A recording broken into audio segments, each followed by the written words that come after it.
अब बेटा फिजिक्स में देखो, नेक्स्ट यूनिट स्टार्ट करते हैं आज, मैग्नेटिक इफ़ेक्ट्स ऑफ करंट। तो जो करंट प्रोड्यूस होता है वो मैग्नेट से बनता है। करंट, इलेक्ट्रिक करंट जो बनता है वो मैग्नेट से बनता है, एसी वाला। हालांकि जो डीसी होता है वो तो केमिकल रिएक्शन से भी बन सकता है, लेकिन जो एसी वाला है, जनरेटर वाला जो करंट है, वो मैग्नेट से बनता है।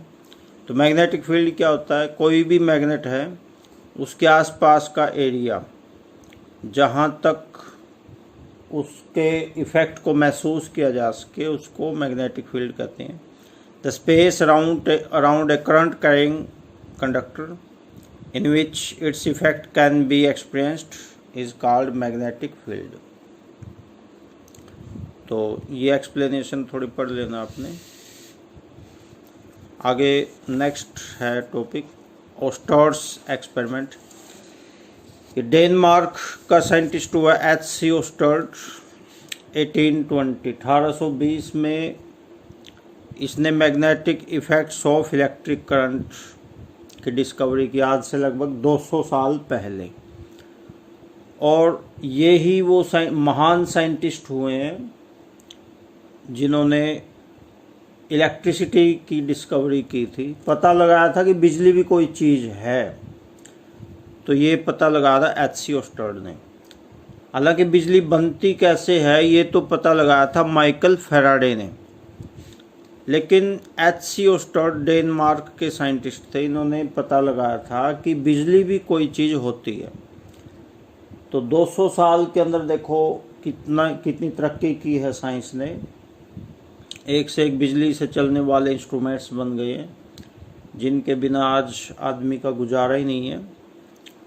तो ओस्टर्स एक्सपेरिमेंट क्या है, बिल्कुल सिंपल है। ये आपको करवाएंगे भी, लैब में करवाएंगे, बिल्कुल सिंपल है।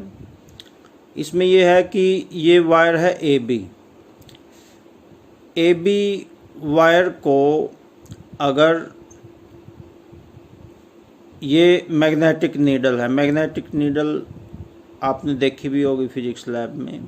बाकी ये पूरा एक्सपेरिमेंट करवाएंगे, सिंपल सा ये बिल्कुल। तो वायर ए बी को अगर मैग्नेटिक नीडल के ऊपर रखते हैं और करंट की डायरेक्शन है A to B, तो जैसे ही वायर में से करंट फ्लो करेगा तो जो नीडल है ये डिफ्लेक्ट हो जाएगी इस प्रकार से, ऐसे। नॉर्थ पोल है जो, ये ऐसे चला जाएगा ईस्ट की तरफ, ऐसे, इस प्रकार। तो यही है ओस्टर्स एक्सपेरिमेंट। अब इसी वायर को अगर इसके नीचे रखते हैं, मैग्नेटिक नीडल के नीचे रखते हैं, तो और फिर करंट फ्लो करते हैं, तो फिर नॉर्थ पोल अपोजिट डायरेक्शन में आएगा, ऐसे। जैसे पहले ऐसे गया था, तो वायर को नीचे रखने पर ऐसे जाएगा।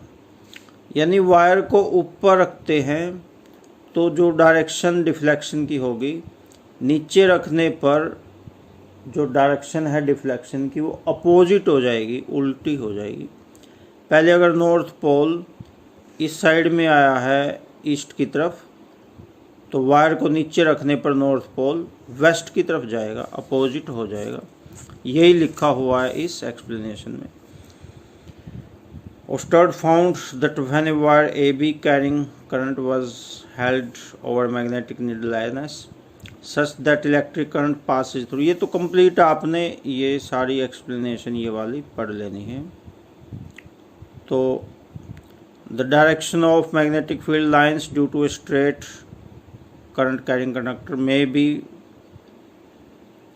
Found by applying right hand thumb rule. तो ऐसा क्यों होता है, ये मैग्नेटिक नीडल डिफ्लेक्ट क्यों होती है?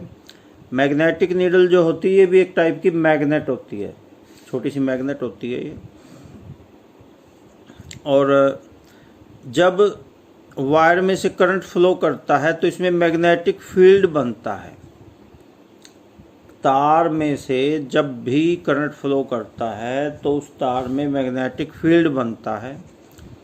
तो मैग्नेटिक फील्ड में किसी मैग्नेट को अगर रखते हैं तो वो डिफ्लेक्ट होती है, ये कारण है इसका, क्योंकि ये भी मैग्नेट है और तार में भी मैग्नेट बन गई। तो दो मैग्नेटिक फील्ड जब इकट्ठे मिलेंगे तो वो या तो एक दूसरे को दूर धकेल लेंगे या अट्रैक्ट करेंगे। Same pole, similar poles repel each other and opposite poles attract each other. Opposite poles एक दूसरे को आपस में खींचते हैं और सिमिलर पोल्स दूर भगाते हैं। तो इस कारण से ये सुई डिफ्लेक्ट होती है। तो ओस्टर्स एक्सपेरिमेंट से यही पता चलता है कि जब भी वायर में से इलेक्ट्रिक करंट फ्लो करवाते हैं तो उसमें मैग्नेटिक फील्ड बनता है, और मैग्नेटिक फील्ड का ही खेल है सारा। जैसे मोटर चलती है कोई भी, जैसे पंखे की मोटर चलती है तो पंखे के अंदर वाइंडिंग होती है, तांबे की तार लिपटी होती है, बहुत लंबी तार वो लिपटी होती है। तो उस तार में से जब इलेक्ट्रिक करंट फ्लो करता है तो स्ट्रॉन्ग मैग्नेटिक फील्ड बनता है, और उस मैग्नेटिक फील्ड के कारण ही पंखा चलता है। तो वही सिस्टम यहाँ पे है। मैग्नेटिक फील्ड के पास दूसरी मैग्नेट लाए हैं तो इस पर फोर्स लगता है, और उसी फोर्स के कारण ये सुई डिफ्लेक्ट होती है, या तो इधर जाएगी या इधर जाएगी। अब डिफ्लेक्शन बिना फोर्स के तो हो नहीं सकता। बिना फोर्स के तो एक छोटा सा तिनका भी यहाँ से यहाँ तक नहीं जा सकता। तो उस फोर्स के कारण ये सुई डिफ्लेक्ट होती है। तो मेन तो ओस्टर्स एक्सपेरिमेंट से ये पता चलता है कि जब भी तार में से करंट फ्लो करता है तो उस तार में मैग्नेटिक फील्ड आता है। इलेक्ट्रिक फील्ड तो होता ही होता है, साथ में मैग्नेटिक फील्ड भी होता है, और वही इस चैप्टर का नाम है, magnetic effect of current. Current के अंदर मैग्नेटिक इफेक्ट भी होता है। तार में से करंट फ्लो करता है तो मैग्नेट भी बनती है। तो ये कंप्लीट, आप ये तो वैसे नॉलेज के लिए है, ये पढ़ना है। और ये ओस्टर्स एक्सपेरिमेंट है, ये भी आपने याद करना है, पढ़ना है। तो नेक्स्ट वीडियो में मैं आपको बहुत इम्पोर्टेंट टॉपिक करवाऊंगा जो अक्सर एग्ज़ाम में आता है, बायोट-सावर्ट लॉ। ये मोस्टली हर साल आता है पेपर में। तो नेक्स्ट वीडियो में वो मैं आपको करवाऊंगा। तो अभी इस वीडियो में इतना ही रहेगा। Okay, thanks.